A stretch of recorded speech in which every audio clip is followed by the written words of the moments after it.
Depression में हो क्या, तुम्हें भी एंजाइटी होती है, तो फिकर नोट भाई तुम्हारा भाई लेके आया है कुछ ऐसे एनिमे कैरेक्टर्स की बैक स्टोरी जो सुन के तुम और ज्यादा डिप्रेशन में चले जाओगे। मजाक नहीं कर रहा भाई, अगर सच में डिप्रेशन वगैरह में हो तो वीडियो स्किप कर दो। Number 1, Guts from Berserk. इस इंसान की जिंदगी नहीं बल्कि एक श्राप थी। मुझे नहीं लगता कि इससे ज्यादा बुरा एनिमे हिस्ट्री में किसी भी कैरेक्टर के साथ हुआ होगा। गट्स पैदा ही एक ऐसी सिचुएशन में हुआ था जहाँ पर लिटरली उसके पूरे गाँव वालों की और उसकी माँ की लाश एक बड़े से पेड़ से लटक रही थी और उसी मरी हुई माँ की डेड बॉडी से गट्स नीचे गिरता है। आई डोंट बिलीव भाई इससे ज्यादा बुरा बर्थ आज तक एनिमे हिस्ट्री में किसी भी कैरेक्टर का हुआ होगा। जस्ट इमेजिन, जिस इंसान का जन्म ही इतनी बुरी सिचुएशन में हुआ हो उसकी पूरी की पूरी लाइफ कैसी रही होगी। अपनी माँ की डेड बॉडी से नीचे गिरने के बाद गट्स को वहाँ से एक औरत उठा लेती है और पूरी दुनिया गट्स को एक श्रापित बच्चे का टैग देती है और फ्यूचर में जाके ये बात सच भी होती है। गट्स को जिस माँ ने अडॉप्ट किया था, गट्स के 3 साल के होते ही उसकी भी डेथ हो जाती है और उसके बाद गट्स को एक आदमी अडॉप्ट करता है। गट्स उसे ही अपना पिता और टीचर सब कुछ मानता है। वही आदमी गट्स को लड़ना भी सिखाता है। लेकिन 9 साल की उम्र में ही गट्स के उस पिता समान आदमी ने गट्स को कुछ चिल्लरों के लिए एक आदमी को एक रात के लिए बेच दिया और जो आदमी गट्स को खरीदता है वो लिटरली एक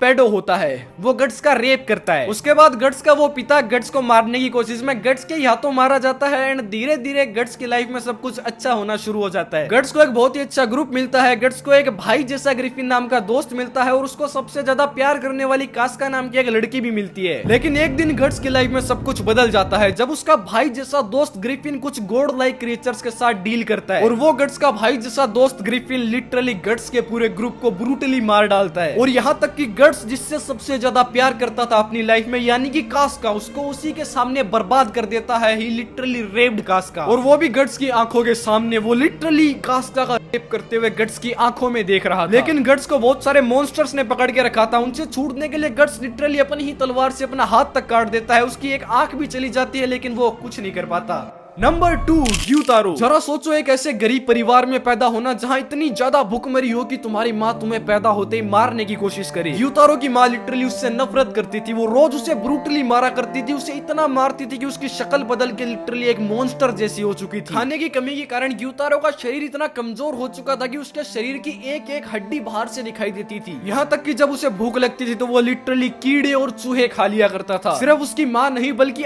आसपास के लोग भी उससे नफरत करते थे। उसकी शक्ल को देख के उसे मॉन्स्टर समझा जाता था। लिटरली हर कोई उसे पत्थरों से मारा करता था। एक गली के कुत्ते से भी बदतर जिंदगी थी ग्योतारो की। ग्योतारो अपनी जिंदगी में सिर्फ एक इंसान से सबसे ज्यादा प्यार करता था, वो थी उसकी छोटी बहन। लेकिन ग्योतारो और उसकी बहन एक प्रोस्टिट्यूशन फैमिली में पैदा हुए थे, इसलिए छोटी उम्र में उसकी बहन को प्रोस्टिट्यूशन के लिए भेज दिया गया और वहां पर एक सामुराई ने ग्योतारो की बहन को बुरी तरह मारा, उसे आग लगा दी और उसे अधमरी हालत में छोड़ दिया। और जैसे ग्योतारो वहां पर पहुंचा उसकी पीठ में भी तलवार मार के उसे अधमरी हालत में छोड़ दिया गया।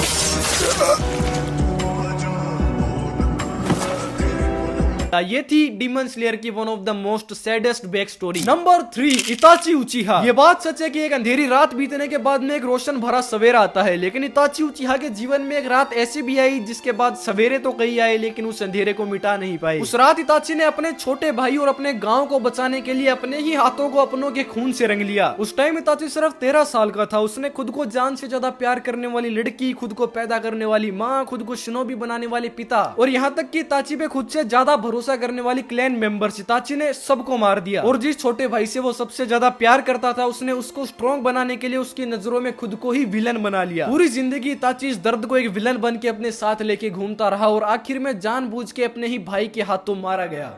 Number 4, the grave of firefly. ये एनीमे स्टार्ट होता है वर्ल्ड वॉर 2 के टाइम, जहां अपने मेन कैरेक्टर के घर के ऊपर भी एयर स्ट्राइक्स होने वाली होती है, इसलिए वो अपने घर को छोड़ के एक सेफ एरिया की तरफ मूव करते हैं। उस हादसे में अपने मेन कैरेक्टर और उसकी छोटी बहन तो बच जाती है लेकिन उनकी माँ एयर स्ट्राइक्स की शिकार हो जाती है। लेकिन अपनी स्टोरी का मेन कैरेक्टर साइता अपनी छोटी बहन को बताता नहीं है कि उसकी माँ की डेथ हो चुकी है। वो बस इतना बताता है कि वो एक हॉस्पिटल में एडमिट और उसे अपनी आंट के घर पे लेके चला जाता है। शुरू में तो वो अपनी आंटी के साथ बहुत ही आराम से रहते हैं। उनकी आंटी उनके साथ बहुत ही अच्छे से बिहेव करती है, अपने ही बेटों की तरह उनको रखती है। लेकिन वो कहते हैं ना, खुद की फैमिली हमेशा खुद की होती है। धीरे धीरे उनकी आंटी उनसे नफरत करना शुरू कर देती है और वो सोचती है कि ये मेरे घर में फ्री में बैठ के कैसे खा रही है। और उसकी आंटी उसकी छोटी बहन को भी बता देती है कि तुम्हारी माँ इस दुनिया से जा चुकी है, इसलिए वो अपनी आंटी का घर छोड़ के केव में जाके रहना शुरू कर देती है। लेकिन वहाँ पर खाने की बहुत ज्यादा कमी होती है वर्ल्ड वॉर 2 की वजह से, इसलिए वो अपनी छोटी बहन का पेट भरने के लिए लोगों के खेतों से सब्जियां वगैरह चुराना शुरू कर देता है। लेकिन इतने खाने से उनका कुछ नहीं होने वाला था। उसकी छोटी बहन बहुत ज्यादा वीक हो चुकी थी। डॉक्टर ने ये भी कह दिया था कि इसको बस पेट भर के खाना खिलाओ, वही इसकी जिंदगी बचा सकता है। खाने की कमी इतनी ज्यादा थी कि उसकी छोटी बहन लिटरली पत्थर खाना स्टार्ट कर देती है। वो पत्थरों को ही खाना समझना शुरू कर देती है। इसीलिए अपना मेन कैरेक्टर अपने पापा के बैंक अकाउंट से जो बच्चे कुचे पैसे होते हैं वो निकाल के उसके लिए खाना लेके आता है। लेकिन जब तक वो अपनी बहन के लिए खाना लेके आता है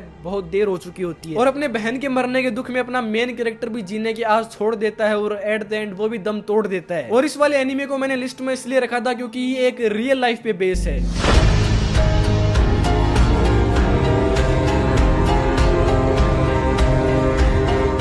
तो बस यार आज की वीडियो के लिए इतना ही। बाकी अगर मैंने कोई और एनीमे कैरेक्टर मिस कर दिया हो जिसकी भी बैक स्टोरी बहुत ज्यादा सैड हो तो मुझे कमेंट्स में बता सकती हो। बाकी मैं मिलूंगा तुमसे हमेशा की तरह किसी और नई वीडियो में। तब तक के लिए tata bye bye goodbye sayonara. Center of attention when I pull up to the spot, and I know that they talking here to blah blah blah. See the racks that I'm getting.